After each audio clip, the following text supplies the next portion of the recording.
جسے نقصان اٹھانا نہیں آتا اسے نہیں معلوم فائدہ کس کو کہتے ہیں، اسے نہیں معلوم۔ تربیت سکھاتی ہے کہ جتنا دامن ہے بس اسی میں زندہ رہنا سیکھو، جتنا دامن ہے، کم ہے تو کم اور زیادہ ہے تو زیادہ۔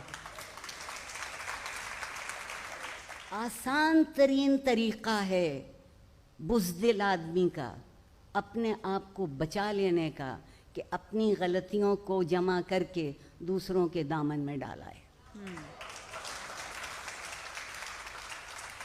حوصلہ اس بات کا ہے کہ غلطی ہو گئی تھی، پتہ چل گیا کہ غلطی ہوئی تھی تو غلطی درست کر لیجئے۔ جس کے ساتھ زیادتی ہوئی تھی اس سے جا کے بہت نیک نیتی سے معافی مانگ لیجئے۔ میں نے ابھی تک ایسے انسان بہت کم دیکھے ہیں جن سے آپ نے نیک نیتی سے معافی مانگی ہو اور انہوں نے آپ کو گلے نہ لگا لیا۔ زندگی سے محبت کرنے کے لیے تربیت چاہیے، اور تربیت اس چیز کا نام ہے جب آپ اپنے آپ سے اٹھ کے زندہ رہنا سیکھتے ہیں۔ اگر آپ شرکت کرنا جانتے ہیں اور شریک کرنا جانتے ہیں، ہم نے کیا کیا کہ اب میں اور آپ بیٹھے ہیں نا یہاں، میں آپ سے بہت پہلے سے بیٹھی ہوں اور بڑے بڑے فلسفے ہم نے آج جھاڑ دیے ہیں، کوئی بچا نہیں ہے بات، مگر اب ہم آپس میں بات نہیں کرتے، مکالمہ ختم ہو گیا ہمارے درمیان سے۔ کتنی باتیں تو مکالمے ہی میں طے ہو جاتی تھیں۔ کوئی خفا ہوتا تھا تو اس سے جا کے پوچھتے تھے کہ کیوں خفا ہو، وہ تھوڑی دیر تو نہیں بتاتے تھے اور ناراض ہوتے تھے، مگر آپ ان سے بہت رسان ٹھنڈے دل سے پوچھتے تھے کہ نہیں جی چاہتا ہے بتائیے ہم سے کیا غلطی ہوئی، آپ کیوں خفا ہیں۔ اور اگر آپ کو اپنی غلطی پتہ چل جاتی، درستی اسی دن شروع ہو جاتی ہے جس دن آپ اپنی غلطی کو تسلیم کر لیتے ہیں، ورنہ درستی نہیں ہوتی، درستی کا پروجیکٹ نہیں ہے۔ اب وہ واٹس ایپ پہ معافی تلافی ایک ایموجی پہ ہو جاتی ہے، آنے جانے کی سہولت ہو گئی۔ اور میں لارڈ میکالے کی بہت ممنون ہوں، ایک ایسا اچھا لفظ ہمیں سکھا گئے، کسی کی عزت لے لیجئے سوری، کسی کو بیجا بہتان لگا دیجئے سوری، جان لے لیجئے سوری۔ میں نے ایک صاحب سے کہا تھا کہ کچھ نہیں تو آدھی کہہ دیا کریں۔ جی آپ یہ کہیے کہ میں بہت صاف بات کرتا ہوں یا کرتی ہوں اور کسی کا دل دکھا دیجیے۔ بہت عمدہ۔ جس شہر میں رہتی ہوں لاہور اس کا نام ہے، اور جب میں اس شہر میں پل بڑھ رہی تھی تو لوگوں کا ایک تصور تھا زندگی کے متعلق کہ ہمارے پڑوسی بہت اچھے لوگ ہیں، ان کے گھر میں کتابیں بہت ہیں۔ کہتے تھے یہ جو ہمارے برابر رہتے ہیں کمال کے لوگ ہیں، ان کے گھر سے بچہ بھی نکلتا ہے تو سلام کرتا ہے۔ پھر کہتے تھے کہ کیسے اچھے لوگ ہیں، کتنے شریف لوگ ہیں، ان کے گھر سے کبھی اونچی آواز سنائی نہیں دیتی۔ اب میں جس شہر میں رہتی ہوں اسی میں پتہ لگتا ہے کہ ہمارے پڑوسی کس قدر عمدہ لوگ ہیں، رات کو 2:30-3 بجے تک ہلا گلا ہوتا رہتا ہے۔ یہ بہت پسندیدہ لفظ ہے ہمارا۔ اور کس قدر شریف لوگ ہیں، ان کے مکان کے سامنے کم از کم 4 گاڑیاں کھڑی رہتی ہیں۔ کیا بات ہے، کبھی شرافت آپ کے حسن سلوک اور جسے آپ نے فلسفہ کہا ان بنیادی قدروں پر یقین کا نام تھا، اب شرافت گاڑی کے نئے ماڈل کا نام ہے۔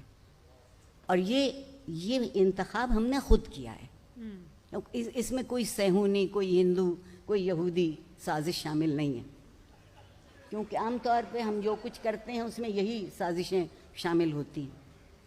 آپ سوچئے کہ ہم خود کو کہاں لے آئے، ہم انمول لوگ ٹکوں ٹکوں کے دام بکنے لگے، ہم انمول لوگ۔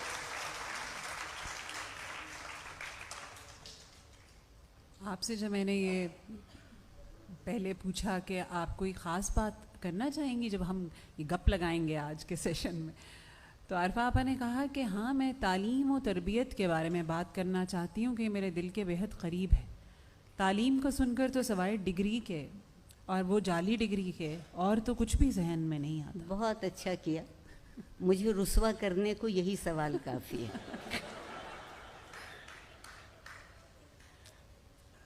تعلیم, میں بہت سنجیدگی سے بات کہہ رہی ہوں جتنی میری سمجھ میں آتا ہے. تعلیم میرے خیال میں راستہ ہے. ہم تعلیم کو منزل سمجھتے ہیں.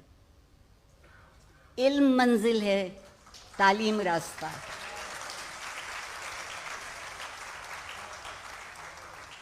اور اس راستے کو جو چیز روشن کرتی ہے, آپ کو ٹھوکر لگنے سے بچا لیتی ہے, آپ کو بنے بنائے معیار سے ادھر ادھر ہونے سے محفوظ کر لیتی ہے, وہ چیز تربیت ہے.